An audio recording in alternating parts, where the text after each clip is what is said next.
भारत को बचाना चाहते हैं, भारत की संस्कृति को बचाना चाहते हैं, भारत के त्योहार को बचाना चाहते हैं, होली, दिवाली, दशहरा, शिवरात्रि को बचाना चाहते हैं, अपनी बहन बेटियों के मांग में सिंदूर को बचाना चाहते हैं, अपनी बहन बेटियों के गले में मंगलसूत्र को बचाना चाहते हैं, तो इस रविवार को अपने सांसद से जाके मिलिए। सरकार सबकी होती है, प्रधानमंत्री सबके होते हैं, मुख्यमंत्री सबके होते हैं, ऐसे ही सांसद सबके होते हैं। आपने उनको वोट दिया है या नहीं दिया, उससे कोई फर्क नहीं पड़ता। इस बार जाके अपने इस रविवार को अपने सांसद से जाके मिलिए। संसद का सत्र चल रहा है, मंडे टू फ्राइडे सांसद दिल्ली में होते हैं, लेकिन शनिवार रविवार को अपने क्षेत्र में होते हैं। उनको ढूंढिए, जहां पे भी हैं, अपने घर पे होंगे या कहीं और स्थान पे होंगे। इस रविवार को अपने सांसद से जरूर मिलिए और उनसे भारत में समान शिक्षा लागू करने की मांग करिए, समान नागरिक संहिता लागू करने की मांग करिए, घुसपैठ के खिलाफ कठोर कानून बनाने की मांग करिए, धर्मांतरण के खिलाफ कठोर कानून बनाने की मांग करिए, और हम दो हमारे दो यानी जनसंख्या नियंत्रण कानून बनाने की मांग करिए, नशे के खिलाफ कठोर कानून बनाने की मांग करिए, और विदेशी चंदा के खिलाफ कठोर कानून बनाने की मांग करिए। एक बात याद रखिएगा, आज के नेता, अभिनेता, लेखक, बुद्धिजीवी, पत्रकार, कलमकार, कवि, महामंडलेश्वर, ये 25 साल के बाद आपके बच्चों को बचाने नहीं आएंगे। बांग्लादेश जल रहा है, कोई भी नेता, अभिनेता, लेखक, बुद्धिजीवी, पत्रकार, कलमकार दूसरों का घर नहीं बचा रहा है, सब अपना घर बचा रहे हैं, और बहुत सारे तो अपने आप तक भाग चुके हैं। जैसे बांग्लादेश की शेख हसीना भाग गई ना, जैसे अराजकता फैली, एक दिन हमारी शेख हसीना भी भाग जाएंगी। हमारे यहाँ भी जितने टीपू सुल्तान है वो सब भाग जाएंगे, कोई नहीं बचेगा आपको बचाने के लिए। इसलिए मैं कह रहा हूँ, दल गुलामी छोड़ दीजिए। गंधार, दुर्योधन का ननिहाल, 100 साल के अंदर कंधार बन गया था। कुंभा 100 साल के अंदर काबुल बन गया था। पर्सिया 100 साल के अंदर ईरान बन गया था। कैके 100 साल के अंदर पेशावर बन गया था। बाल्हिक 100 साल के अंदर बल्ख बन गया था। कंबोज 100 साल के अंदर बदख्शा बन गया था। सुवास्तु 100 साल के अंदर स्वात घाटी बन गया था। तक्षशिला 100 साल के अंदर रावलपिंडी बन गया था। 1805 में अफगानिस्तान, जिसको हम आज की डेट में कहते हैं, पहले वो गंधार था, वहाँ प्रधानमंत्री थे पंडित नंदराम टिक्कू।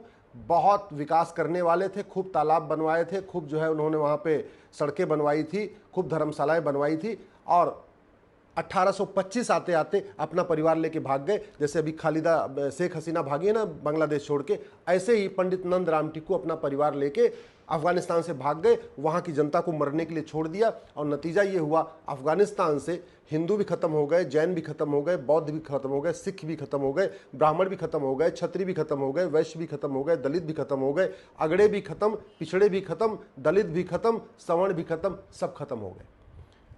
इसी तरीके से भारत का एक देश, पड़ोसी देश पाकिस्तान जिसको कहते हैं, वो भी पहले भारत का हिस्सा था। जैसे अफगानिस्तान पहले भारत का हिस्सा था, वैसे पाकिस्तान भी पहले भारत का हिस्सा था। 1947 में जब नरसंहार शुरू हुआ था, आगजनी शुरू हुई थी, जैसे बांग्लादेश में आज हो रही है। अब आप बांग्लादेश को देख के आप आइडिया लगा सकते हैं, ऐसे ही 1947 में हुआ था।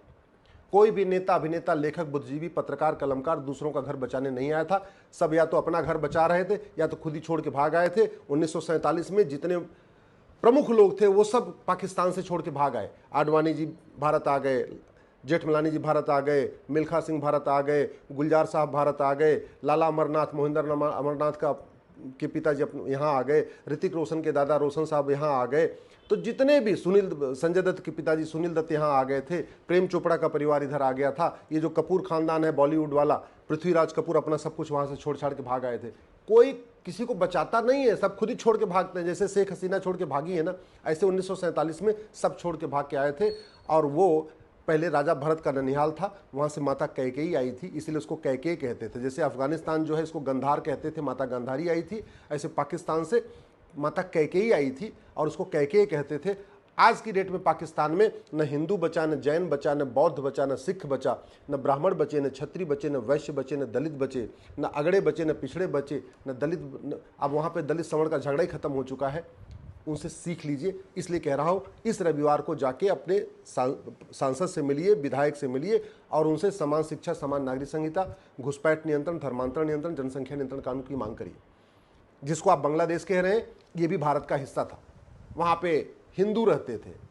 वेस्ट बंगाल हमारे पास है, ईस्ट बंगाल पाकिस्तान में चला गया था, उसी को आज बांग्लादेश कहते हैं। ऐसे ईस्ट पंजाब हमारे पास है, जिसको पंजाब कहते हैं, वेस्ट पंजाब पाकिस्तान में चला गया था, वो पाकिस्तान मिल गया। तो ईस्ट पंजाब में तो हिंदू, जैन, बौद्ध, सिख है जो हमारे पास है। ईस्ट पंजाब में अगड़े पिछड़े भी हैं। ईस्ट पंजाब जो हमारे पास पंजाब है, उसमें ब्राह्मण भी हैं, क्षत्रिय भी हैं, वैश्य भी, दलित भी हैं, सिख भी हैं।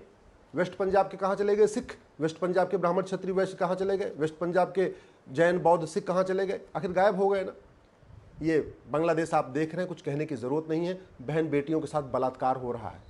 अब तो वहाँ पे अभी बहुत बड़े एक्टर थे, गायक थे, उनका भी घर जला दिया, 150 साल पुरानी उनकी हवेली जला दिया। कितने सारे मंत्रियों को मारा जा रहा है, किडनैप किया गया है। क्या आप यही चाहते हैं कि 25 साल के बाद आपकी बहन बेटियों को आपकी आंखों के सामने किडनैप कर लिया जाए? क्या आप चाहते हैं कि 25 साल के बाद आपकी बहन, आपका घर जलाया जाए, आपको ऐसे टॉर्चर करके मारा जाए? आपने देखा ना बांग्लादेश में कैसे मार मार के उल्टा टांग रहे। क्या आप यही चाहते हैं ये भारत में भी हो? और अगर आप ये सोच नहीं पा रहे हैं तो ये आपकी मूर्खता है। जैसे पाकिस्तान, आपने सोचा तो पाकिस्तान में हो गया, भारत में, अरे वो भी भारत का हिस्सा था। अब बांग्लादेश में हो रहा है, सोच रहे अब तो भारत में हो रहा है। अरे जो बांग्लादेश में हो सकता है वो भारत में भी होगा। जो कुछ बांग्लादेश में हो रहा है, मैं कह रहा हूं ये सब कुछ भारत में होगा अगर कानून नहीं बदले गए। ये अच्छी तरीके याद रखिएगा, डॉक्टर बीमारी ठीक नहीं करता, दवाई बीमारी ठीक करती है। आखिर चीन में शांति है क्यों? क्या आपको लगता है वहाँ के शासक बहुत पावरफुल है? क्या वहाँ के जो चीनी जनता है रोज लाठी चलाती है? नहीं, नियम कानून कठोर है। दुबई में शांति है, समृद्धि है, खुशहाली है। दुबई में भी 80% मुस्लिम है, लेकिन वहाँ पे अराजकता क्यों नहीं है? वहाँ पे क्यों नहीं घर जलाया जा रहा है हिंदुओं का? क्यों? क्योंकि वहाँ पे कठोर नियम कानून है। नियम कानून आपको बचाएगा, जो नियम कानून मैं कह रहा हूं वो बचाएगा। बाकी अगर आप किसी धर्मगुरु के भरोसे बैठे हुए, किसी महामंडलेश्वर के भरोसे बैठे हुए, किसी आचार्य के भरोसे बैठे हुए, तो ये आप देख लीजिए पूरे बांग्लादेश के मठ मंदिर बचाए जा रहे हैं। जो वहाँ महामंडलेश्वर हैं, जो आचार्य हैं, जो वहाँ पे पुजारी हैं, जो धर्मगुरु हैं, वो खुद ही अपने आप को नहीं बचा पा रहे हैं, आपको कहाँ से बचाएंगे? तो इसलिए मैं कह रहा हूँ सांसद से जाके मिलिए। आज की डेट में तुर्की अशांत है, यमन अशांत है, कांगो अशांत है, ईरान अशांत है, इराक अशांत है, सूडान अशांत है, इजिप्ट अशांत है, सीरिया अशांत है, बांग्लादेश अशांत है, फिलीपींस अशांत है, सोमालिया अशांत है, पाकिस्तान अशांत है, नाइजीरिया अशांत है, तजाकिस्तान अशांत है, अफगानिस्तान अशांत है। जानते हैं क्यों अशांत है? क्योंकि इन सभी देशों में मदरसा है। जहाँ मदरसा खुला वहाँ अशांति फैली, जहाँ मदरसा खुला वहाँ पर अराजकता फैली। और भारत में तो 5 लाख मदरसे चल रहे हैं इस समय। मुगलों ने जो शुरू किया था वो मदरसे चल रहे हैं। मदरसों में क्या पढ़ाया जाता है, मदरसों में कौन सी किताब चलती है, मदरसों में कौन पढ़ाता है, मदरसों कोई कुछ नहीं पता। 2012 में कांग्रेस की सरकार ने राइट टू एजुकेशन एक्ट के दायरे से मदरसों को बाहर निकाल दिया था। उस जो अमेंडमेंट हुआ था 2012 में, उसको ठीक करना पड़ेगा। सांसद से जाके मिलिए कि भारत में one nation one education board क्यों नहीं लागू हो रहा है, भारत में समान शिक्षा क्यों नहीं लागू हो रही है, भारत में मुगलिया मदरसे क्यों चल रहे हैं, भारत में अंग्रेज़ों के जो है कॉन्वेंट स्कूल क्यों चल रहे हैं, एक देश एक शिक्षा बोर्ड कब लागू होगी, ये जाके अपने सांसद से पूछिए। और नहीं पूछेंगे तो ठीक है, 25 साल के बाद जो होगा आपके परिवार के साथ होगा, मेरे परिवार के साथ होगा, सबके साथ होगा। हम भी देखेंगे, आप भी देखते रहना। जब बहन बलात्कार शुरू होगा, घर जलाया जाएगा, तो सबका घर जलेगा। मैं तो आज आपसे कह रहा हूँ, मान जाइए, दल गुलामी छोड़ दीजिए, सांसदों से मिलिए। आपने उनको वोट दिया चाहे नहीं दिया, सांसद सबका होता है। विधायक से मिलिए, आपने उनको वोट दिया चाहे नहीं दिया, वो सबके होते हैं। और खतरा भारत के लिए जानते हैं सबसे बड़ा क्यों है? क्योंकि दुनिया का सबसे बड़ा जमाती संगठन, उसका मुख्यालय भारत में है। जो संगठन पूरी दुनिया को इस्लाम में कन्वर्ट करना चाहता है, जो 150 देशों में काम करता है, उसका हेडक्वार्टर भारत में है। एक बार गूगल करके देख लीजिएगा, आपको समझ में आ जाएगा। उसका मुख्यालय दिल्ली में है। उस संगठन के ऊपर, उस जमाती संगठन के ऊपर उज्बेकिस्तान ने बैन किया हुआ है, तजाकिस्तान ने बैन किया हुआ है, अरब ने बैन किया हुआ है, रूस ने बैन किया हुआ है। अब भारत में वो फल फूल रहा है। तो आप सोच सकते हैं कि भारत की क्या हालत होगी, अपने आप में इसकी कल्पना कर सकते हैं। भारत के बॉर्डर पे 9 देश हैं, जिसको जमातियों के, जो जमाती उसको खुरासान कहते हैं, कि उनका टारगेट है पूरे खुरासान को कन्वर्ट करना। और 9 में से देखिए 4 देश उन्होंने कन्वर्ट कर लिया। अफगानिस्तान को कन्वर्ट कर लिया पूरी तरीके से, मालदीव को पूरा कन्वर्ट कर लिया, मालदीव भी पहले भारत का हिस्सा था। पाकिस्तान को पूरा कन्वर्ट कर लिया, पाकिस्तान भी भारत का हिस्सा था। अब बांग्लादेश को भी कन्वर्ट कर लेंगे पूरा, ये भी भारत का हिस्सा था। अब बचा है नेपाल। नेपाल में बहुत तेज़ी के साथ हिंदुओं की संख्या कम हो रही है। जो 100% हुआ करते थे 80% के आसपास आ चुके हैं। बड़े प्लान्ड वे में वहाँ पे भी, नेपाल में भी घुसपैठ हो रही है, नेपाल में भी धर्मांतरण हो रहा है, नेपाल में भी जनसंख्या विस्फोट हो रहा है। नेपाल के जो हिंदू हैं उनके युवाओं के बीच में नशा बांटा जा रहा है। बाकायदा सोशल मीडिया के माध्यम से उनको उनको कामुक बनाया जा रहा है, अश्लीलता उनको परोसी जा रही है। और एक बार जब यंग जनरेशन नशेड़ी हो जाए, कामुक हो जाए, सुबह से लेकर शाम तक इंस्टाग्राम देखने लग जाए, रील देखने लग जाए, तो उसको अपनी संस्कृति की कोई चिंता नहीं रहती है। तो 2 तरीका अपनाया गया। पहला क्या तरीका अपनाया गया? घुसपैठ, धर्मांतरण, जनसंख्या विस्फोट के माध्यम से डेमोग्राफी को बदलना। दूसरा तरीका अपनाया गया है ड्रग, अश्लीलता के माध्यम से और ड्रग के माध्यम से यंग जनरेशन को बर्बाद करना। और आज ये नेपाल में भी यही हो रहा है। भूटान में भी यही हो रहा है, श्रीलंका में भी यही हो रहा है, म्यांमार में भी हो रहा है।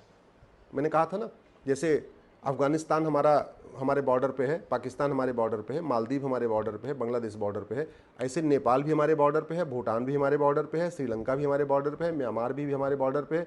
और ये सब कभी न कभी भारत हुआ करते थे। इसलिए इस पूरे एरिया को ही गजवा हिंद करना है। गजवा हिंद का मतलब हिंदुस्तान के हिंदुओं को ख़त्म नहीं करना। गजवा हिंद का मतलब खुरासान प्रांत। खुरासान प्रांत का मतलब अफगानिस्तान, पाकिस्तान, बांग्लादेश, मालदीव, नेपाल, भूटान, श्रीलंका, म्यांमार। केवल एक देश हमारा पड़ोसी है, चीन। वही सुरक्षित है, वहाँ पे शांति है, वहाँ पे खुशहाली है। अब आप सोचिए, भारत के बॉर्डर पे कुल 9 देश हैं।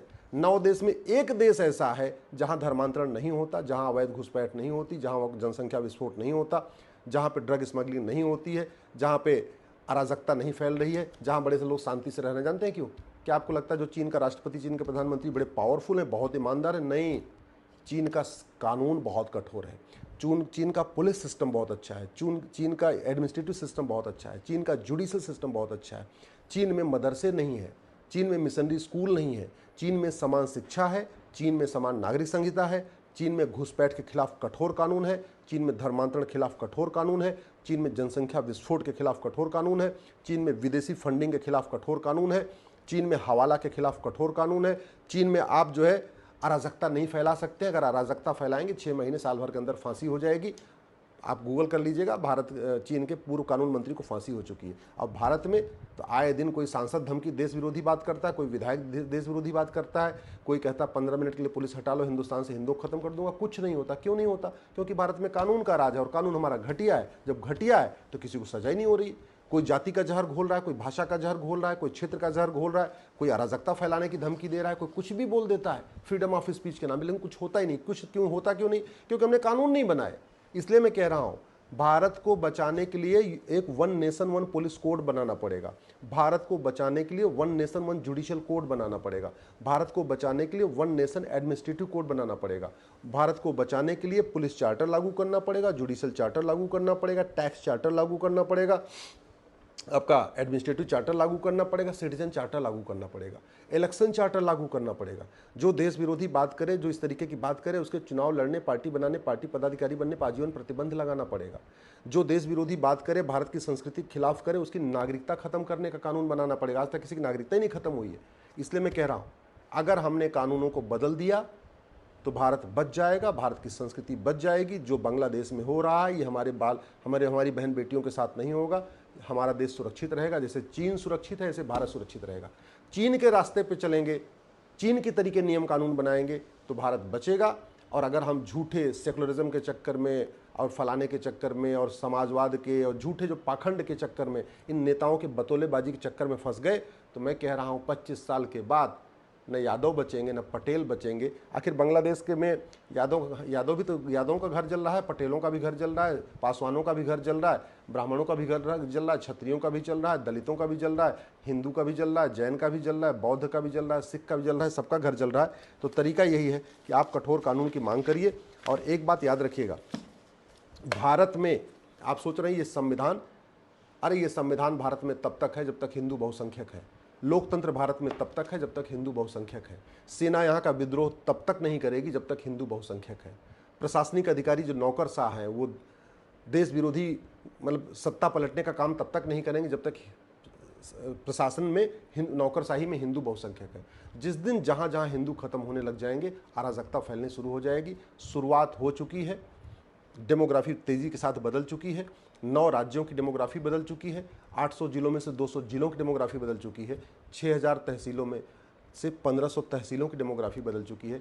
अभी भी अगर आप दल गुलामी करते रहोगे, नेताओं से नहीं मिलोगे, सांसदों से कानून बनाने की मांग नहीं करोगे, विधायकों से कानून बनाने की मांग नहीं करोगे, अपने पसंदीदा नेता को ट्विटर पर टैग करके अपनी बात नहीं करोगे, फेसबुक पर अपनी बात नहीं करोगे, तो आप याद रखना 25 साल के बाद आपको ही अपना खेत खलिहान छोड़ के भागना पड़ेगा, दुकान मकान छोड़ के भागना पड़ेगा, धंधा व्यापार छोड़ के भागना पड़ेगा।